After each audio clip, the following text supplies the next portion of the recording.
Hey, good afternoon, everyone. On behalf of Maggie's and the People's Postcode Lottery, with us we have Andrew Anderson, the Maggie's Edinburgh Centre Head. Also with us for this discussion we have Lesley Stephen. She is a Maggie's Centre user. So Andrew, let me start with you this afternoon. What are the issues that you hear from the people using the service right now? I've first of all been absolutely blown away by how flexibly people have responded, knowing that they're compromised in a range of physical and sometimes emotional ways. And then these extra demands came on in a very rapid way.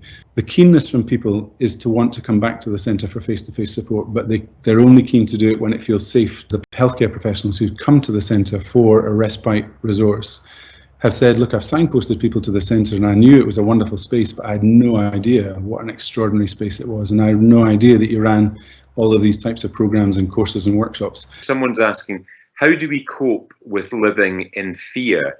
You've lived through fear. I've had a long time to come to terms with the fact that I will die sooner than I would like. I'm scared about when the time comes that there will be no more treatment options for me, and that time might come soon. Currently, all clinical trial recruitment has stopped in the UK, pretty much all, because of COVID.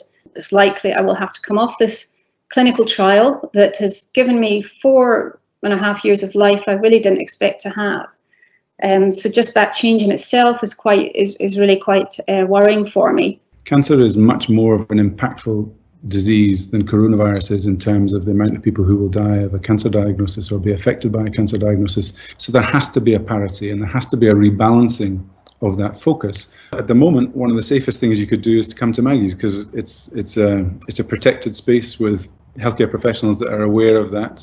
So phone us, we can make an appointment. It's a good way of practicing being out. A population of people for whom they're concerned about their immunocompromised state can access the same quality of support remotely. My encouragement to everybody would be to reach out to us. We will make sure that we provide the resource that you need.